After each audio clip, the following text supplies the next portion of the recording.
Hi, and welcome to Danny After Dark. If you're new here, make sure to like and subscribe so you don't miss a notification or a new episode. Tonight, we'll be featuring a very special guest, Cecil from the Horror Show channel on YouTube. And as they describe their channel, we are a horror variety channel with tons of different content, including reviews, reactions, celebrity interviews, event coverage, video game let's plays, horror and comedy shorts, and more. And most recently, they released on August 31st, Dylan's New Nightmare. So let's find out so much more. Let's go ahead and dive on in. So welcome to the show, Cecil. Hello, thank you for having me. I appreciate it. Thank you for being here. I'm so excited to finally connect with you and meet you. Yes, ma'am. Yes, ma'am. I've been looking forward to it. So glad we were finally able to line everything up. Awesome. And it wouldn't be justice if we didn't give a shout out to friend of both of our shows, Corey Novak. Indeed. Corey was the one that linked us. Indeed. Yeah. Corey's a great dude. He's been a longtime supporter of the channel and what we do over here. So I appreciate him linking me up with you. Yeah. Corey's been a great supporter as well of Danny After Dark. And the way he described it, he's like, I just want two good people to connect and just, have their channels grow. So thank you, awesome. Corey. Yes, indeed. So Cecil, for those of you who don't know Cecil's channel, can you just give a little bit of an introduction to who you are, where you're from, and how you started your YouTube channel? So obviously, my name is Cecil, and I live in Arizona. I've been here my whole life. I'm a native, and currently I'm in like the Mesa Chandler area. I grew up in the Phoenix area, but they're pretty close to each other. I have always had an interest in making things, being creative, and storytelling, so to speak, if I possibly could. And in 2014, I got together with a friend of mine, who we now refer to as Producer Dave. He actually got together with me, I should say, to try and put together a show where we would interview like horror filmmakers locally and things like that. It was a friend of his idea. And he came to me wanting me to maybe be the host of it. And I was like, oh, that'd be cool. And we could also do reviews, and we could do trailer reactions, and we could go cover things, and I wanted to do all these things. And the person with the original idea was like, oh, that's a lot more than I wanted to do, and they stepped away. And so Dave and I just continued with it, and we brought on we brought on a number of hosts, co-host Jaime and Fuego, Susie Von Slaughter. Early on it was Morgan, and now we've actually included Marsha Parker and Robert the Wolfman. So Andrew Mercer's been a long-time host and contributor. So it's just this group of us that decided to do horror coverage for the last 10 years. And that's how everything kind of got going. That is wild. When Corey introduced your page to me, I went back and I noticed, your first video was February in 2014. And I was scrolling through and I was like, I don't even know where to begin. There's just so much content and such a variety of content as well. Yeah, that's kind of why I put together the best of the horror show playlist. It's kind of an easier one-stop shop for the ones that I'm like, okay, these are good representation, over time and things like that. Because obviously, like every channel, we learned and we grew. What is going on? Good Lord. So you're in high demand. No, it's just my own alarms. Suddenly I decided to put 2 alarms right when I'm supposed to be doing this with you. I'm so smart. Forgive me, I forgot what I was saying because I'm a dummy with my alarms. That you put together playlists because of all the content. Yeah, exactly. Because we've got something like almost 4,000 episodes or over 4,000 episodes at this point. So there's only like 300 in the best of playlist, maybe 350. So it's a little bit of an easier look for people. Yeah. You know what I mean? One of the types of videos that when I was checking out your channel that I was very drawn to was the makeup tutorials. Yes. Those were so cool. That's what I appreciate that. Yeah, no, we always, when we first started the channel, the goal was like, okay, we'll do a review Monday, Wednesday, Friday, and then Tuesdays we'll do how-tos, and then Thursdays we'll do comedy sketches. And so the first season was just 1 month's worth of content that we had pre-filmed and pre-edited and all that stuff. And then season 2 was like another group of content. And then when we started season 3, it just kind of became an ongoing thing. So, but yeah, the how-tos were always fun. And that kind of became Susie's Morbid Makeover, where Susie does, goth glam sort of glow ups and things like that. She also did a makeup how-to on how to make Robert the Wolfman a Deadite for our Evil Dead coverage, our cold opens for that. So we love doing that kind of stuff. Anything under the horror umbrella. Nice. Well, speaking the horror umbrella, so obviously your channel incorporates so much different content and such a variety of films in the horror genre. But for you specifically, what is your favorite genre of horror movies? And can you explain the difference between them if people don't know the difference? Yeah, well, I mean, horror is comprised of what basically are just a bunch of subgenres, right? It's a bunch of different ways that you can tell a story and it's still horror, or different subject matter, I should say, because there's found footage horror, there's slasher horror, there is sort of thriller, serial killer horror, there's creature features, which happens to be my favorite kind of horror, there's religious horror, there's paranormal horror, all different kinds. But yeah, creature features and slashers have always been my favorites. I love a good creature feature, but you have to either have a lot of money for special effects or really cool practical effects to really make that work.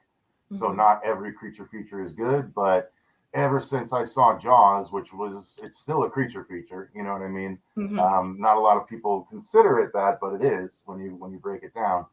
And it's also a slasher, you know what I mean? The shark is stalking and killing people and stuff like that. So, yeah,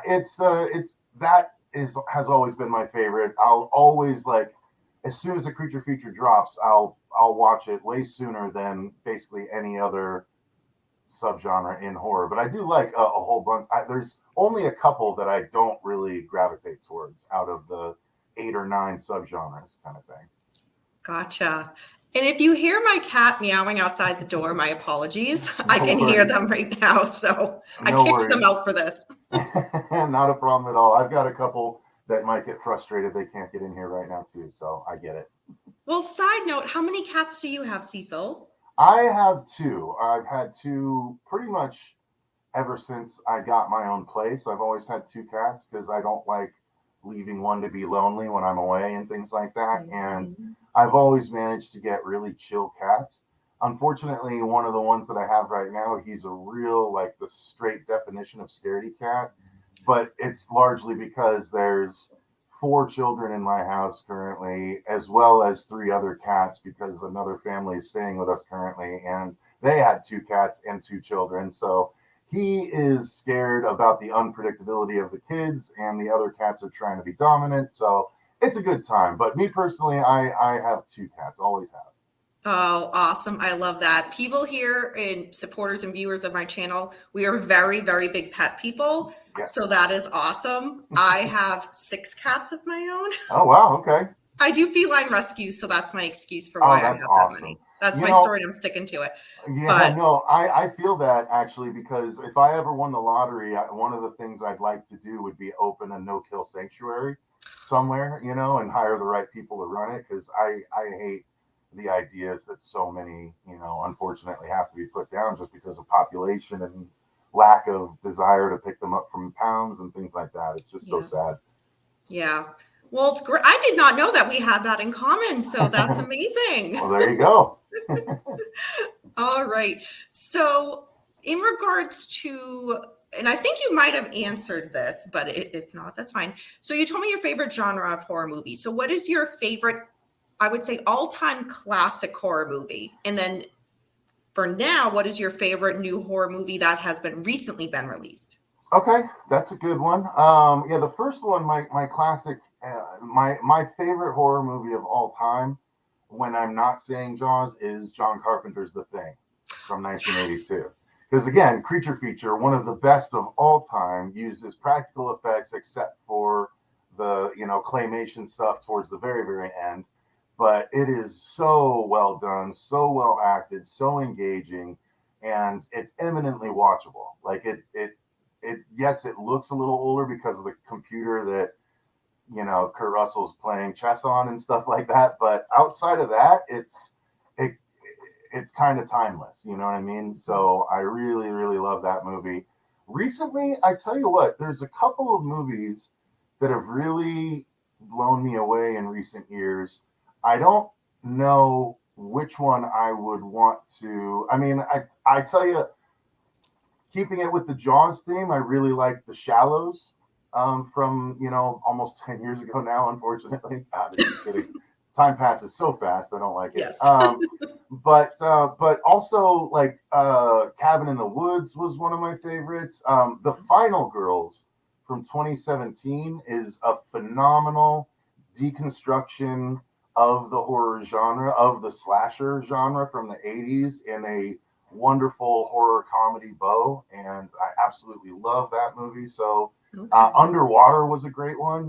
There's a lot of I like quite a bit. Like as long as I'm entertained, I'm pretty happy with movies. It takes a lot for me to not like a movie nowadays, Hmm. especially being someone that's trying to make them. Like no one ever sets out to make a bad movie or anything like that. So, but yeah, I have I'm pretty easy when it comes to finding horror movies that I like.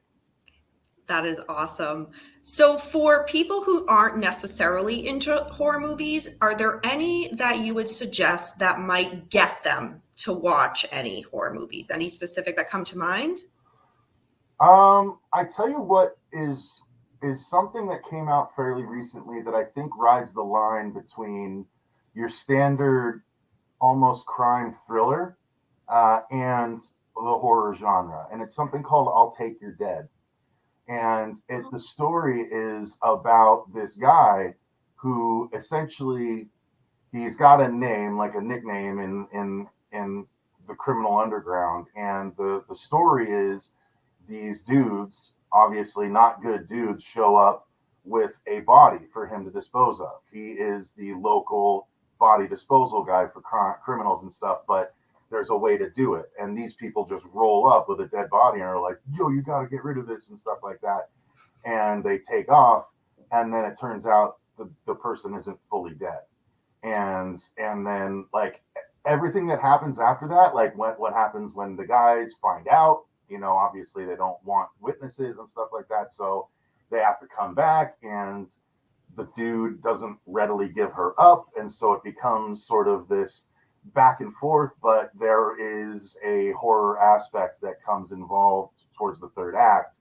And I think but it's not overly so. It's just a little bit of kind of paranormal creepiness that comes in, and it's an emotional wallop of an ending, in my opinion. So I think "I'll Take Your Dead" would be a good transition from people that stick with thrillers and crime movies Yeah. mainly, and creeps in a little bit of horror. Interesting. I've not heard of that movie, so I'll have to check that out. Yeah, it's a great one. Cool.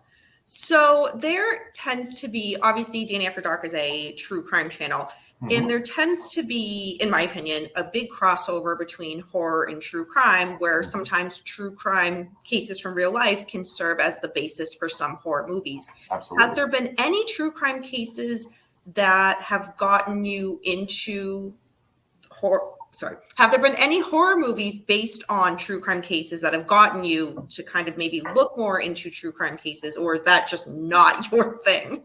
So the thing that I love hearing about true crime, if it's like there and ready for me, I am not someone that likes research as far as, There. like, that's why I could never have been a lawyer or a doctor. It's just way too much book studying for me. Hmm.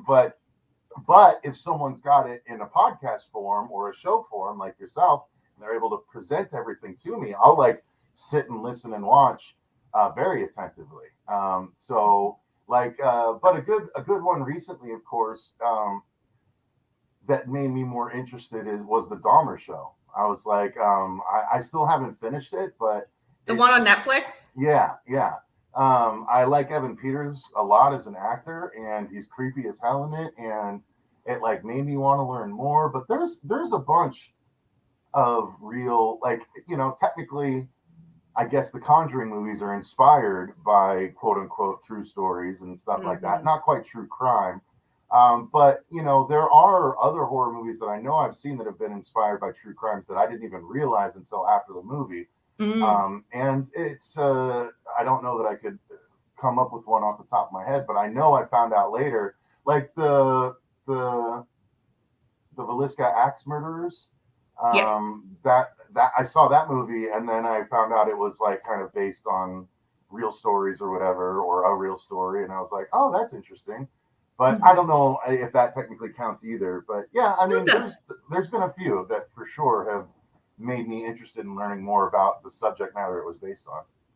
Yeah. No, that makes sense too, where it is diving into the research. Some of it is it's a lot. So it makes it easier. Like you said, when there's a podcast format where it's like they've done all that heavy lifting and it's just here, let me present you with this little package as opposed to, yeah, because it's Yeah, intense. exactly. Yeah. And I do have to say, when you finish watching the Jeffrey Dahmer Netflix series, message me and I'll break down what was real and what was fake. I Oh, did a great. review on my channel and there was so much in there because I know that case very, very well. There Okay. was so much in there. I was so frustrated, like yelling at my TV screen, like, Oh, that geez. never happened.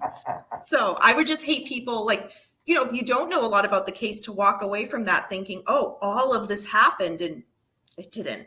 So Yeah, and I'll bet there's a lot of message me people that did after. that. Yeah, I can do. So my co-host over on the Paul Cass Manson Saga discussion panel would hate me if I did not loop in Charles Manson to this. So I'm working it in. Okay. So as we know, Charles Manson is deemed like one of the most evil men of all time. Have you ever seen Helter Skelter or any Charles Manson inspired movies? So I think I saw. Well, I know we reacted to trailers for a bunch of them. I think maybe the only one that directly involved him was Once Upon a Time in Hollywood. Yes. So I did see that, and I really loved that. But that was your obviously Tarantino version of events, which Yes. his version of Inglorious Bastards didn't really happen either. You know what I mean? The Hmm. ending there was substantially different from reality too.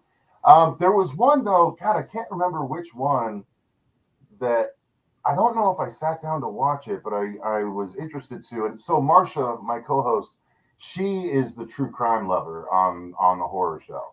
Like she could talk to you about tons of different stuff, and she's watched all those movies, and she has opinions on them. But unfortunately, yeah, I don't know what other one. I haven't seen Helter Skelter. I've definitely heard about that one a lot, but I thought there was like two that came out the same year as Once Upon a Time in Hollywood. Like Charlie Manson was huge that year for some reason. I can't remember the names of the movies though. He's definitely been brought back into culture quite a bit, and also with one of the Manson kind of quote unquote family members, Leslie Van Houten, who just got released this year. It's kind of brought the interest back into the public. So Didn't that yeah, really he's hot Zach actor play him in a movie? What's Zach Efron? Didn't he play Zach Charlie Efron Manson? played Ted Bundy. Oh, Ted Bundy. Okay, got it. Okay, Yeah, got them in confused. the All one right, of the Netflix movie about fair enough. Okay, okay, yeah. gotcha. Which that if you've seen that, excellent. Okay, Excellent. They were spot on with everything. I'm not a big Zac Efron fan, but I was so impressed. If you saw it, the, I think I did watch that one. It's been a while, and I only yeah, watched that it was, that once. was So several years ago. Yeah. yeah. Yeah. No, I remembered liking it. I appreciate when otherwise pretty boy actors, really take on the grungy roles and things like that. So Hmm. I dig movies like that. So Awesome. So one of the big reasons that I really wanted to connect with you after Corey introduced your channel to me, and I did watch it right away when it got released, is Dylan's New Nightmare. So that came out on August 31st, yes. and obviously it is a Freddy Krueger based movie. So before we kind of jump into Dylan's New Nightmare fully, what is your favorite Freddy Krueger movie of all time? And if that was the inspiration for this project? Yeah, at this point, I think I do have to say that Wes Craven's New Nightmare is my favorite entry in the franchise. it used to be Dream Warriors, and it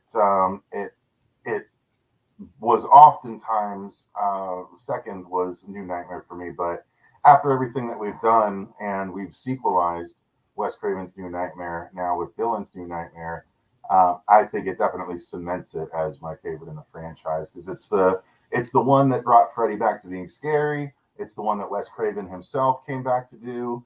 It also was the beginning of the sort of meta horror movement because it was a year or two before Wes did Scream, and he was, meta in our world in that film 2 years beforehand. So, I there was a lot to love about Wes Craven's New Nightmare. It also is the only horror movie my dad ever went with me to go see, so it holds a special place in my heart for that alone.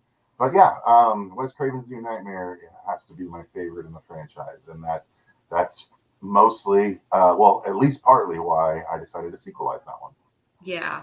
So, for those who haven't heard of Dylan's New Nightmare, what gave you the idea to create that? And once you had that idea, how did it come to fruition? Well, fan films were becoming more and more popular at the time. We actually did a fan film in 2016, but I didn't realize at the time that it would have been considered a fan film because it was based on the American Vampire comic book series that was co created by Stephen King. And my co host Fuego did a cosplay of the main character from that series. And so I decided to write a short that kind of would fold into continuity. And so we made that, and it was a good time. It was a fun 9 minute short, and we did a great job considering the budget was less than $2,000. And then the next year, Never Hike Alone came out, and it kind of showed that fan films didn't have to necessarily look like fan films that are shot in your backyard. They can look like studio-driven films. And so eventually in 2019, I was like, well, let's try and do one ourselves. I viewed the slasher that I like the most to try and do would be Freddy. Mhm. So let's see if we could do that. And my way in was New Nightmare having a sequel because it was starting to become very popular to bring back, original alumni many, many years after their initial appearance in the franchise. Then did it with Tom Matthews and Never Hike Alone. And then another couple of other people started to do it in a big way. Obviously, 2018, Halloween 2018, bringing back Jamie Lee Curtis. So Yeah. the idea to bring back Nico, since he was going to be at a couple of Man Monster events we were going to be covering, I was like, well, let me ask him and see if he'd be interested and interested in reading a script even. He was. And then 4 months later, when he came to Man Monster Arizona, I just made sure to write the script in between so that I could hand it to him. And I did, and he read it, and we were off and running at that point. So it's pretty fun to do things that way. That is awesome. That is awesome. So, can you speak to the overall plot of the multi-series? Of the Witch series, the Because for Dylan's New Nightmare, I read that you wanted it to be a multi-series. Is that yeah, correct? multi parts. Yeah, the whole story it would basically be about probably four, maybe 5 parts. Okay. This is part one, otherwise sort of the first act of a film, and we'd like to continue it, but at this point, I'm not that interested in doing like four more additional parts just because it took so long to do this one. So Oh, I'd rather do just a full length feature for the rest of the story instead of a bunch more shorts. So that's what we're going to probably try and crowdfund when we get to that point. If we get to that point, it just depends on if there's enough, interest from everyone. Luckily, they do seem to be responding pretty well, and we're getting good views with it and everything. But yeah, we'd have to raise a lot of money in order to be able to do it and do it right. So we'll see what happens there. But yeah, this is just the first of technically like a 4 to 5 part story. okay. Gotcha. Well, that kind of answered my question of what do you envision after the first episode, but yeah, that explains that.